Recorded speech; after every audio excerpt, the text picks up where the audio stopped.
my whole task is I want them to grow. I want to figure out where they want to go, and I want to help remove all their obstacles so they can get wherever they want to. And that's how I support our team. Welcome to the Strategy with Jason podcast. Tune in for everything you need to know to stay in the know regarding the automotive industry. Here's your host, Jason Harris.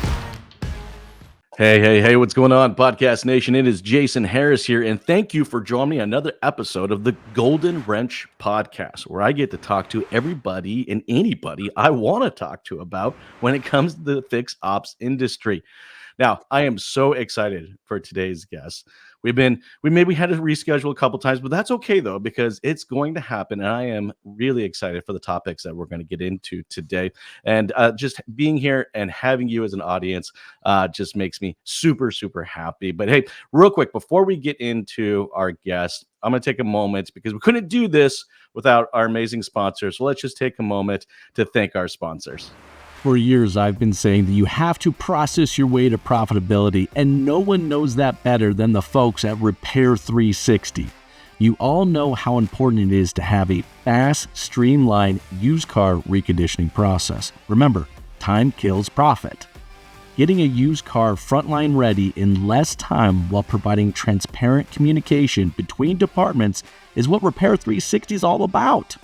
With Repair 360's automated used car recon manager, you will drive recon times down while giving sales the visibility they need to stop complaining. Oh, no, I'm just kidding. I'm just kidding about that part. Anyways, you have to check out their website at repair360.com and see how they can revolutionize your reconditioning process.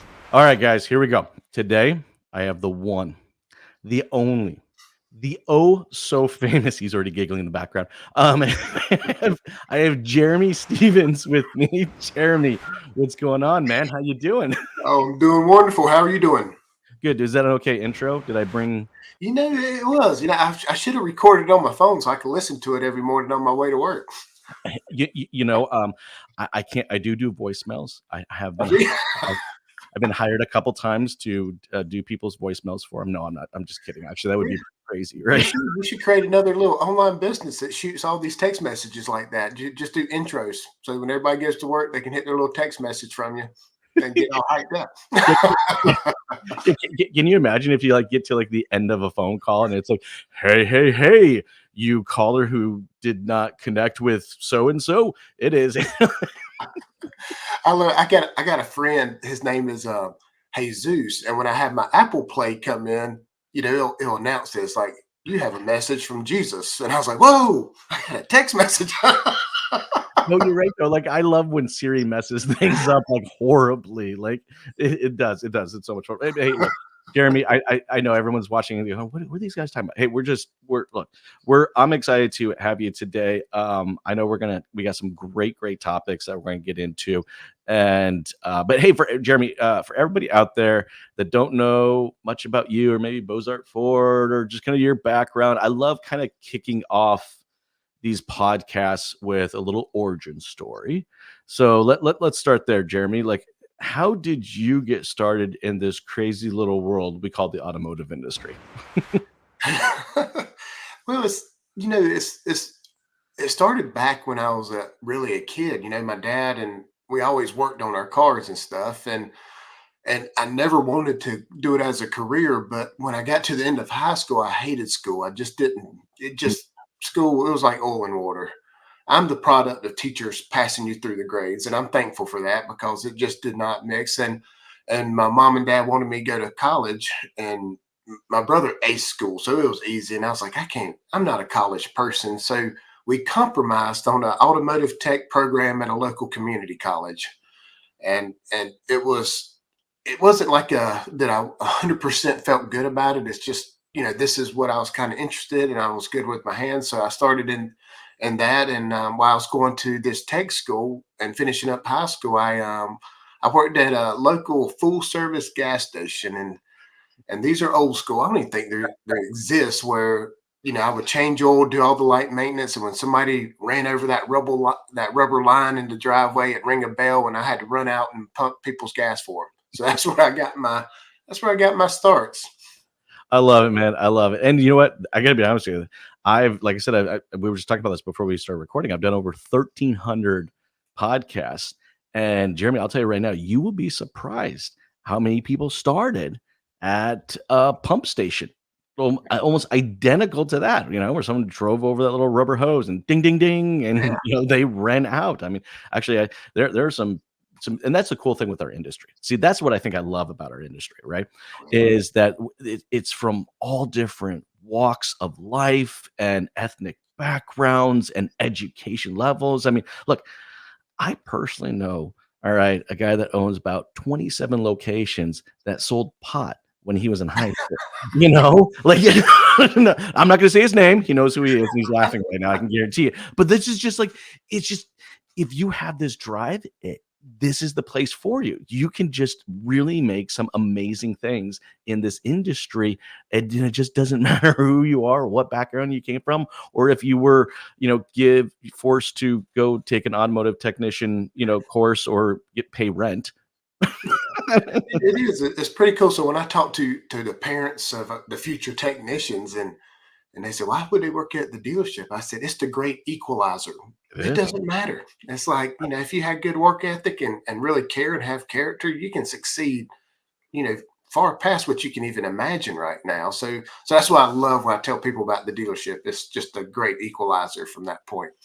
It is, and I, like I said, it's just one of those things I just love about this industry. It just doesn't matter. It doesn't matter if you have your MBA or if you barely finished high school. If you got the grit and the determination, you can make an amazing career in the automotive industry, and the sky really is the limit. I never thought I'd had an opportunity to own a dealership. That's crazy.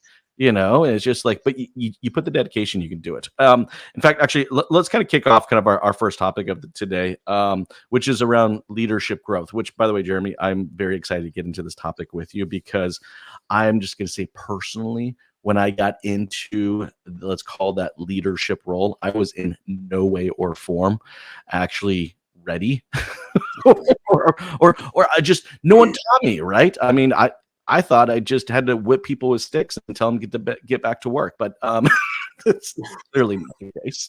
So, Jeremy, so let's talk about this. How do we prepare people for these leadership roles, and what is the importance of leadership inside our fixed ops industry? So as far as getting ready, I remember I was a technician on Friday and I was a service manager on Monday, and just walking in, just feeling the overwhelm, because in your mindset, you're thinking this way, but when you actually sit in that seat, it doesn't happen that way. Because I've made a ton of mistakes my first year. But one thing I did discover is I should have been ready long ago before I had that opportunity. So a lot of the things now, if you're a technician or if you're just starting a dealership, it's so important for you to start training yourself, because one thing that I got wrong was I thought you had to be a natural born leader. Mm. Because when growing up in school, you've seen these guys that can rally people together. They have this charisma that draws people, and that's what I thought leadership was. And I'm looking at it, it's like, no, that's not what it really is. It's a learned trait. So I always tell people, it's like, hey, just like this, listen to podcasts, listen to speakers, leadership, books. There's so much information out there now. I discovered leadership in this in a closet at the dealership, basically, because it seems like every dealership has this like your junk drawer in the kitchen where it's like everybody piles stuff. And there was one day I was just fed up with it. I was like, you know what? Nobody's cleaning this closet out. There's stuff in there from the early 90s, basically. So I started cleaning all this stuff out. And at the very bottom, I found these VHS tapes of John Maxwell's leadership training. Oh, no way. Yeah. And I was like, what is this? It's like 21 laws of leadership. And it just did not make sense to me. And I was like, I'm going to take this home and listen to them. And then I realized it's like, man, I ain't got a VHS player anymore. But we do have YouTube. So I searched John Maxwell up on YouTube, and I went over this 21 laws of leadership, and it totally just, changed my mindset, not just, it's a fix me first kind of thing. And I started applying those principles, and I could see every time I did it, it's like things changed. Everybody around me changed. And that was the coolest feeling ever, is when you have that, when you change yourself first, and then you start making that little impact on the people around you, and you help them grow to where you are, and then it's like you can do some cool stuff when that happens. You know what, it really is, and it's just so cool to watch that kind of happen.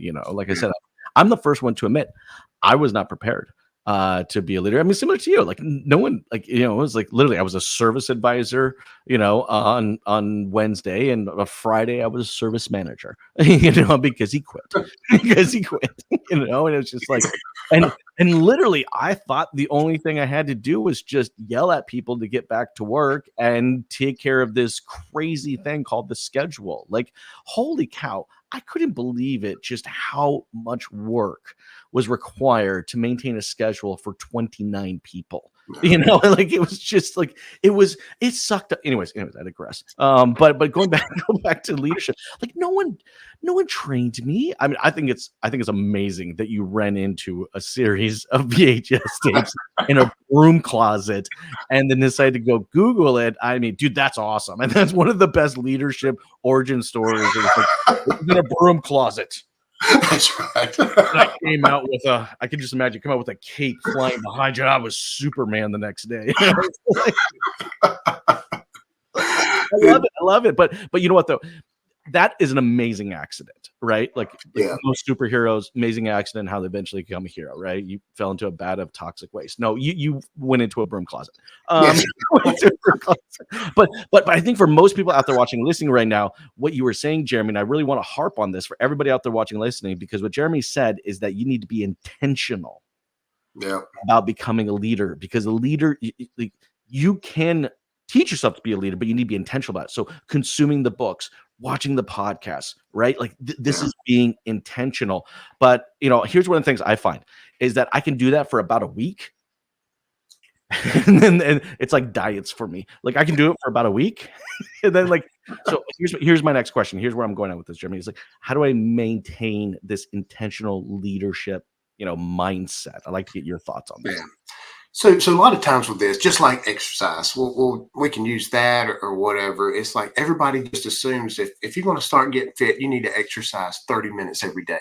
And the first time you do that, it feels like you just injected yourself with the flu the next day because you're sore and everything is just like, this is miserable. So what I always recommend, because at one point I was 40 pounds overweight, and I really I had a vision. So, it always starts with vision. What do you look like? What does your leadership look like? What does your body look like in 10 years, 5 years, whatever it is? And then, that develops that why.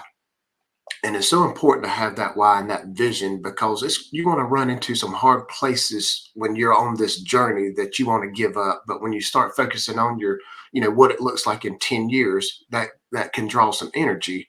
But I always say I was like, you don't want to start running. Just take the first step. And the first step is 5 minutes a day. And I talk to people about this all the time, and they do that 5 minutes. And what happens is you start gaining value, and you can feel yourself starting to change doing 5 minutes a day. And then the next month, it's like, you know what? I think I can do 10 minutes. And then you start adding on to it. And then eventually you'll get to wherever, mine is 30 minutes a day. But that's not everybody's cups of tea. It's 10 or 15 minutes. But as long as you're moving in little increments, you're doing good. And when I talk to fitness people, they say, oh, you got to do more than 5 minutes a day. I was like, it's a good start. If I do 5 minutes a day, I'm doing more than half the population of the world anyway. So it's like it's going to create that momentum. But what it does is it just activates something in your mind that you want to do a little bit more each day. So I always tell people, start off small. Don't go big. Don't go, 2 hours trying to suck leadership content, because what's going to happen is you're going to get kind of burned out with it. So 5 minutes a day is perfect in the beginning.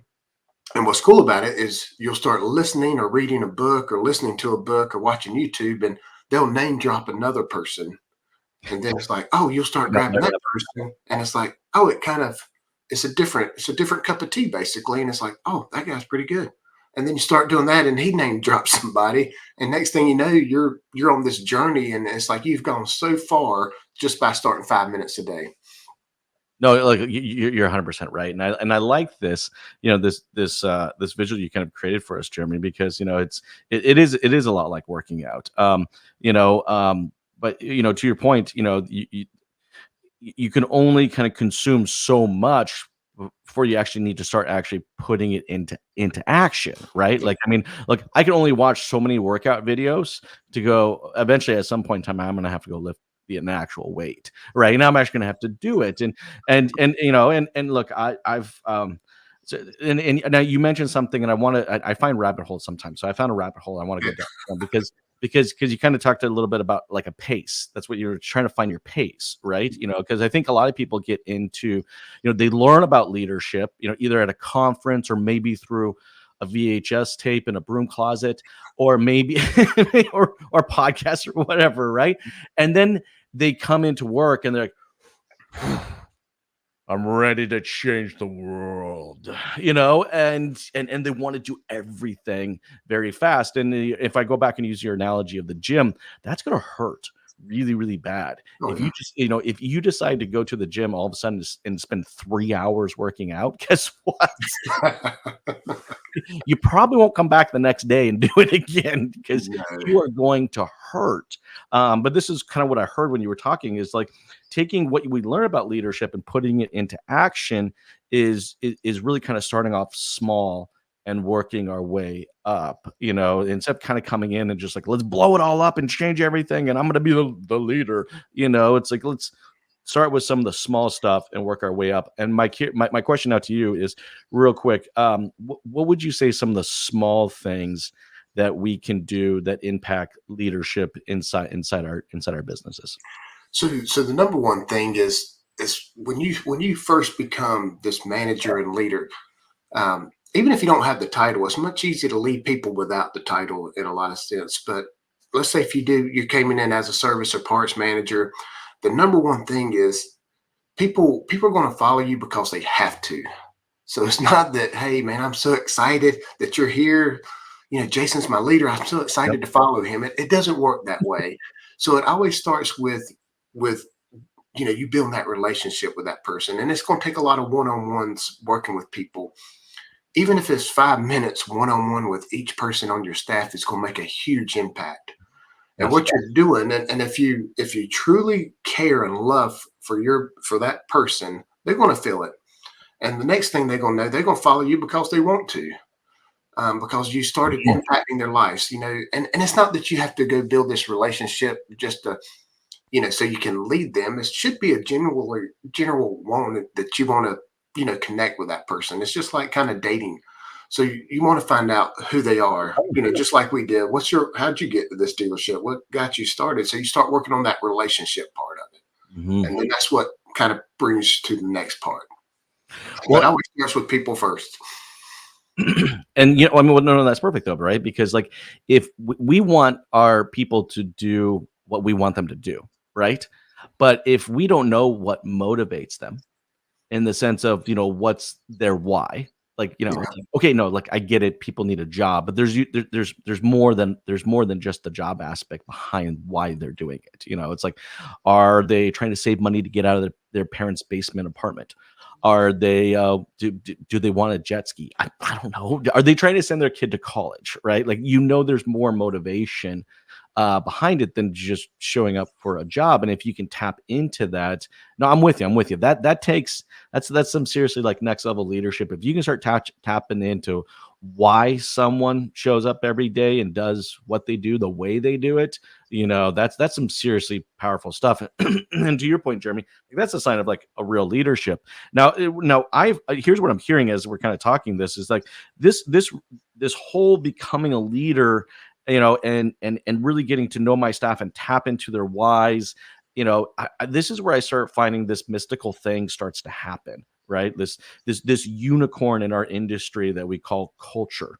I guess it's not a unicorn because it happens regardless if you're being intentional about it or not, right? Oh, Right. That's the one cool thing I think about culture is like I visited a lot of shops before, and you can tell pretty quick if someone was intentional about creating a culture or if it just kind of happened. That's right. Everybody forgets there's bad culture and good. You're Right? gonna have some kind of culture in your business. No, you're so right. So that's where I want to kind of like segue our conversation, because I think good leadership is what's required to move in and ultimately create great culture. And I know like you've done this at your shop amazingly well, so I have to applaud you for this, but I'd love to kind of, maybe if you can kind of share that story of just kind of like, for you, how were you guys able to kind of create and maintain, a great culture, at the shop?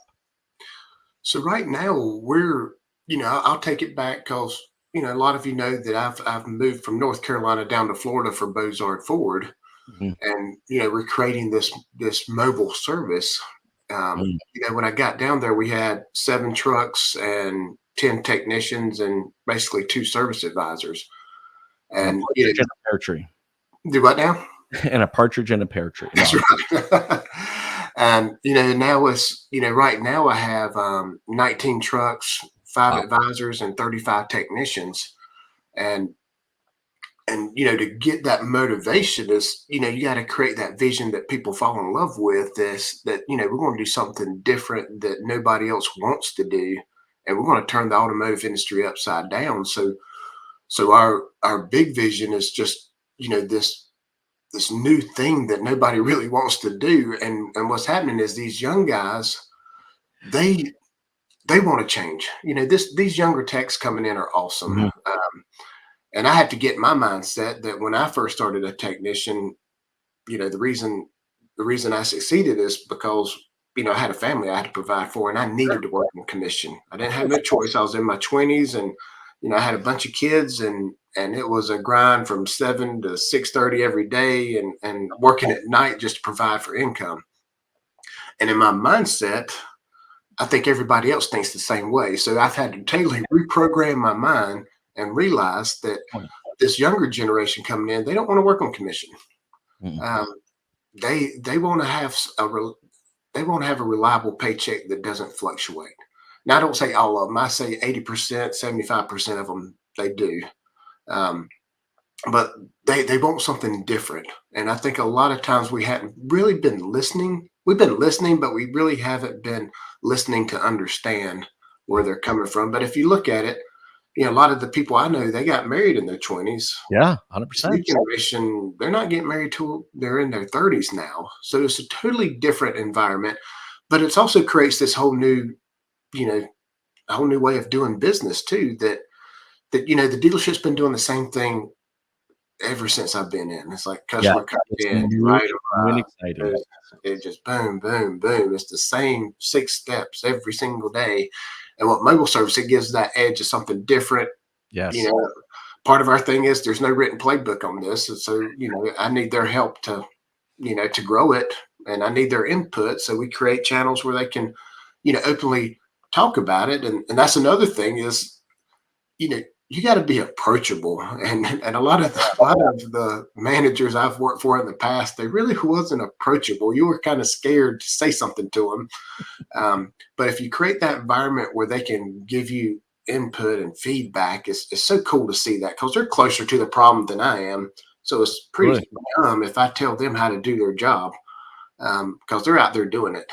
I need, my org chart is upside down basically because I need their feedback so I can help support them. My whole task is I want them to grow. I want to figure out where they want to go, and I want to help remove all their obstacles so they can get wherever they want to. And that's how I support our team on that part of it. But it's just pretty cool to see that part because what happens is they'll actually grow, and then your business will expand just because you're letting them do their job and listening to them. Basically, I don't know if that answered your question or not. I feel like I went on a Well, no, no, rabbit. no, no, no, no. It did. It did. But you went through a few things there. So like, and there was some really, really good stuff there too. So like, I'm gonna break it down a little bit for the audience because there were a few things I really wanted to make sure that people, kind of acknowledge kind of when it was great, right? Like, okay, so let's kind of get it like culture. One of the ways I think we can intentionally build culture is to create a mission. Right. And you find this, right? Look, when you have a group of people that are sharing a singular objective, right? And they all kind of have to move in there's not necessarily a playbook, but there is a goal, a direction, right? That does create this kind of this team effort, and you can cultivate that and really create an amazing culture in that, right? So I think for anybody out there watching, listening right now, I think what Jeremy kind of was able to kind of highlight here for you guys is, if you want to be intentional, all right, about creating culture inside your shop, right, then you need to really make sure that you set the mission and how clear the mission is. Now, you may not know exactly how you guys are going to achieve the mission, but you're going to all you're going to be doing it together. And what Jeremy was kind of saying here is like, he created, not only we're going to do it together, but we're going to screw up together. All right, we're going to make mistakes together. And it's like, well, there is no playbook. And so you have this kind of like this culture of like, hey, we're doing this together. We're getting feedback. We're changing things. We're pivoting things. We're moving things. But we have this mission of doing something that the industry hasn't done, which, by the way, in itself is very exciting. Now, I kind of segue a little bit over to young, new generation technicians. As a young, new generation technician, this sounds exciting. I want to build something. I want to be a part of something, something that's never been done. Count me in, right? Like this, and this is what this new generation is looking for. They're looking for purpose, right? Not just a paycheck, Jeremy, right? And that's what you were kind of alluding to, is they're not just looking for a paycheck, like maybe when me and you got into the business. It's like I have no problem admitting why I got into the big business. It was big paycheck, a lot of money, fast cars, that's why I got into it, right? But that's what this new generation is looking for. They're looking for purpose more than paycheck. And by bringing them in through the mobile service solution that you guys have built, you're putting out and say, look, hey, this is a mission. We got 19 trucks on the road. It's amazing, right? And no one's done this before. No one's like, you guys are being the pioneers in this, right? Anyways, I'll digress. Anything else you kind of want to add to that? I just want to make sure I broke that down for the audience, because I think there's some really key elements in what you just said. That was spot on. And also, once you have that mission or vision, yes, it's important that you keep repeating it, because just because you say it one time and you paint this poster on the wall thinking the poster is going to change your company, you have to constantly talk about it. Because every week, it's like, we kind of go over the vision. I have all our guys come together once a month, the first Friday of the month, for afternoon. So we have, all 50 employees right there on our mobile team. And, we just kind of recap of why we're doing it. We're exceeding our customer expectations. We're doing something different, and just recapping and building that excitement, and, recapping all the CSI surveys that have great comments about these technicians doing this stuff that nobody else wants to do. So it's pretty cool to, so you always have to be that chief reminding officer. This is why. Chief reminding officer. Yeah. I stole that from somebody. I don't know who it was, but.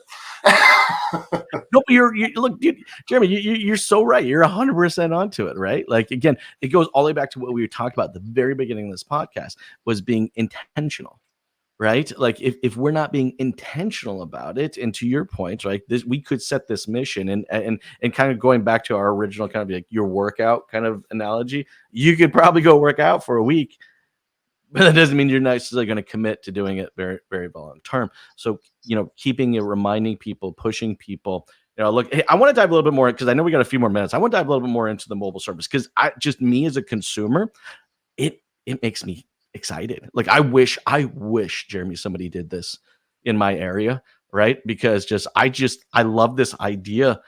There's no cloak and curtain.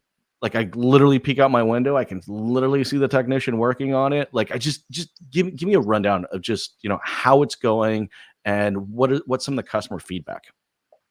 So it's been going pretty good. It's amazing. It's the kind of the first time I've been a manager, and I get more positive feedback than the negative sometimes, because sometimes we focus on all this negative stuff. But it's amazing how at least twice or three times a week I'll get some feedback, a text message, or the communication center was like, hey, somebody called praising so and so on a great job. Customers absolutely love it, because I work at the nicest dealership in the world, and we got a restaurant on our property. It's so stinking nice, but customers don't want to come. And we've been trying to force our customers into a business model that they've been screaming for years they don't like. And this is what's That's the so what's the true. cool part of it. And I was at a conference this past weekend, and I was explaining because everybody's kind of hesitant about bringing technicians out. I was like, the customer's in a different state of mind when you come to their house. When they had come to the dealership, they're already programming their mind. It's going to be horrible. I'm going to go on the service drive. I don't know what to do. Who's this person I'm supposed to talk to? They're already programming their mind. But when we come to their house, they're totally different. They're more relaxed. Um, They're in their environment, right? Like they it's are, their environment.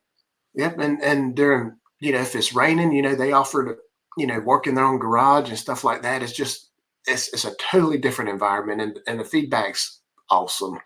Um, Customers, they're just wanting more of it basically. And right now we're averaging about 60, 65 repair orders a day right now. We're in kind of growth mode. So I got a lot of young guys paired together, because we're trying to train and develop these guys, and it's just, they over exceed my expectation every day with it. And it's just cool to hear the stories of all of it. I look, like I said, I just think from a customer perspective, I think the experience would be wild. And Jeremy, I think you hit the nail on the head where it's like you're in their space, they're not in your space, Yeah. right? I mean, maybe this is the business side of me. I imagine that the actual dollars per RO would actually be substantially higher when the customer is kind of in their comfort zone and can actually see the work being done. Have you found that to be true yet? I'm just curious. So right now we're not even tracking that. We're Yes, just creating you're this. in execution mode. I get it. I get it. Yeah, so yeah, because what we want to create this customer experience that Of they course. want to. Because if I showed up in a Bozard van in your driveway and I'm servicing vehicles, when you want to buy another car, who's the first person you're going to think about? You're 100% right, Jeremy. You're absolutely right. And this is yeah. I mean, look, right. And I love the fact that you guys aren't actually. I love the fact you're not measuring this, Jeremy. Right? Because I think, look, an idea is only as good as how well we can execute it. And right now, you guys are in that execution stage where it's like, you know what? It's actually I love the fact you're not even measuring it because it's not that important. The importance aspect of it is like we can do it, and let's actually prove to ourselves we can do it, and then we can continue to optimize it and really kind of build out the business case for this. But no, I'm with you 100%. I mean, look, if someone's out there servicing my vehicle and I need another one, I can't think of another dealership I would go to first than that particular dealership, Oh yeah, right? and a lot of times we're not even thinking. So like I Yeah. said, we're averaging about 60, 65 a day. So I'm taking 60 people out of my service shop, out of the Mhm. main shop, basically. So what do you think I'm doing to the main shop? I'm That's right. funneling it with better work, so the Job sites. engine guys are not having to, pull them off doing the engine to put a recall or a trim piece in. Because I'm taking all that. I'm taking all the recalls, the trim pieces, the stuff that doesn't require bay that usually aggravates your technician. Because that's what once the service advisors go to that technician, it's like, hey, I know I promised I won't go pull you off this job, but Jason came in. Can you put a sun visor in? I know you're all nasty, and it just ruins that guy's day. So that shop loses a lot of productivity just because you're stopping and going and stuff like that.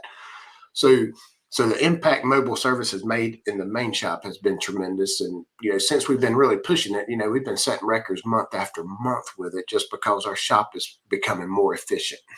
Dude, like I love this so much. Hey, Jeremy, I got a question for you.